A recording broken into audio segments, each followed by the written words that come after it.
Make the ground shake.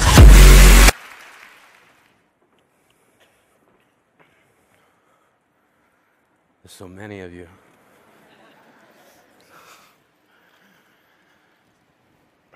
When I was a kid,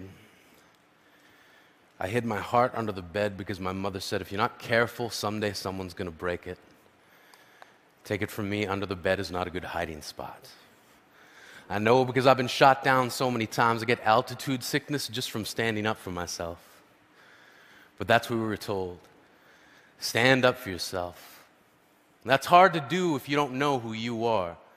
We were expected to define ourselves at such an early age. And if we didn't do it, others did it for us. Geek, fatty, slut, fag. And at the same time we were being told what we were being asked, what do you want to be when you grow up?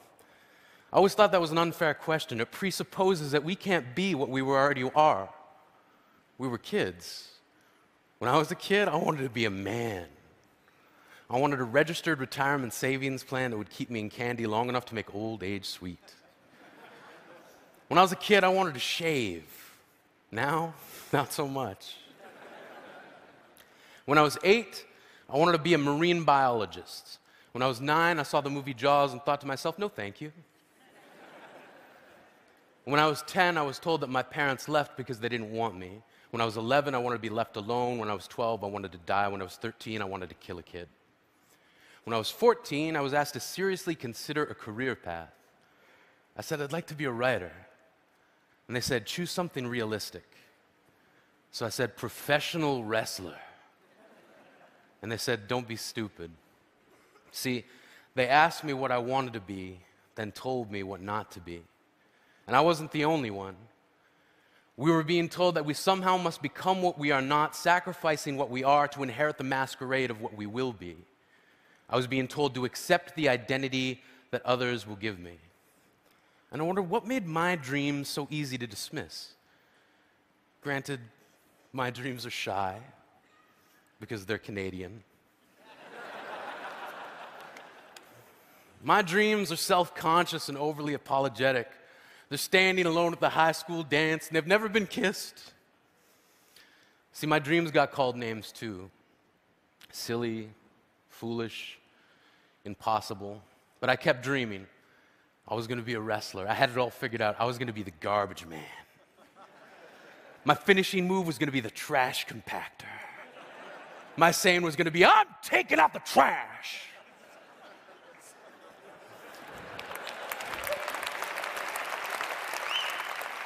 And then this guy, Duke the Dumpster Drosy, stole my entire shtick. I was crushed, as if by a trash compactor. I thought to myself, what now? Where do I turn? Poetry. Like a boomerang, the thing I loved came back to me. One of the first lines of poetry I can remember writing was in response to a world that demanded I hate myself. From age 15 to 18, I hated myself for becoming the thing that I loathed, a bully. When I was 19, I wrote, I will love myself despite the ease with which I lean toward the opposite. Standing up for yourself doesn't have to mean embracing violence. When I was a kid, I traded in homework assignments for friendship, then gave each friend a late slip for never showing up on time, and in most cases, not at all. I gave myself a hall pass to get through each broken promise. And I remember this plan born out of frustration from a kid who kept calling me Yogi, then pointed to my tummy and said, too many picnic baskets. Turns out it's not that hard to trick someone. And one day before class, I said, yeah, you can copy my homework. And I gave him all the wrong answers that I'd written down the night before. He got his paper back expecting a near-perfect score and couldn't believe it when he looked across the room at me and held up a 0. I knew I didn't have to hold up my paper of 28 out of 30, but my satisfaction was complete when he looked at me puzzled, and I thought to myself, smarter than the average bear, motherfucker.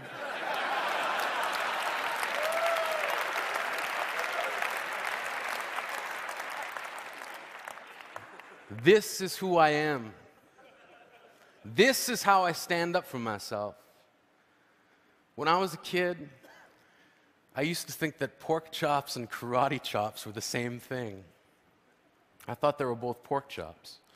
And because my grandmother thought it was cute and because they were my favorite, she let me keep doing it. Not really a big deal.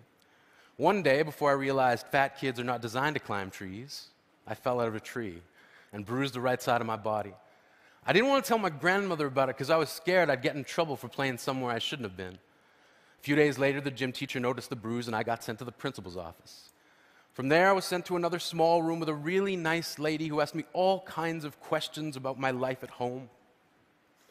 I saw no reason to lie. As far as I was concerned, life was pretty good. I told her whenever I'm sad, my grandmother gives me karate chops.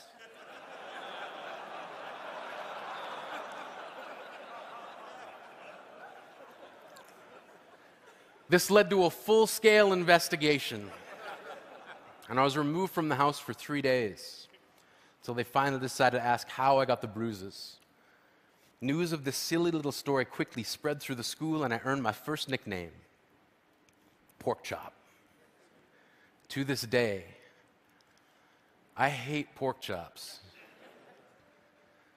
I'm not the only kid who grew up this way, surrounded by people who used to say that rhyme about sticks and stones, as if broken bones hurt more than the names we got called, and we got called them all. So we grew up believing no one would ever fall in love with us, that we'd be lonely forever, that we'd never meet someone to make us feel like the sun was something they built for us in their tool shed. So broken heartstrings bled the blues, we tried to empty ourselves so we'd feel nothing. Don't tell me that hurts less than a broken bone. That an ingrown life is something surgeons can cut away, that there's no way for it to metastasize. It does. She was 8 years old, our first day of grade 3 when she got called ugly. We both got moved to the back of class so we would stop getting bombarded by spitballs. But the school halls were a battleground. We found ourselves outnumbered day after wretched day. We used to stay inside for recess because outside was worse. Outside, we'd have to rehearse running away or learn to stay still like statues, giving no clues that we were there in grade 5. They taped a sign to the front of her desk that read, "Beware of dog." To this day, despite a loving husband, she doesn't think she's beautiful because of a birthmark that takes up a little less than half her face. Kids used to say she looks like a wrong answer that someone tried to erase but couldn't quite get the job done. And they'll never understand that she's raising 2 kids whose definition of beauty begins with the word mom. Because they see her heart before they see her skin, because they've never always been amazing. He was a broken branch grafted onto a different family tree. Adopted. Not because his parents opted for a different destiny. He was 3 when it became a mixed drink of 1 part left alone and 2 parts tragedy. Started therapy in 8th grade. Had a personality made up of tests and pills. Lived like the uphills were mountains and the downhills were cliffs. 4/5 suicidal, a tidal wave of antidepressants, and an adolescent being called pauper. 1 part because of the pills, 99 parts because of the cruelty. He tried to kill himself in grade 10 when a kid who could still go home to mom and dad had the audacity to tell him, "Get over it." As if depression is something that could be remedied by any of the contents found in a first aid kit.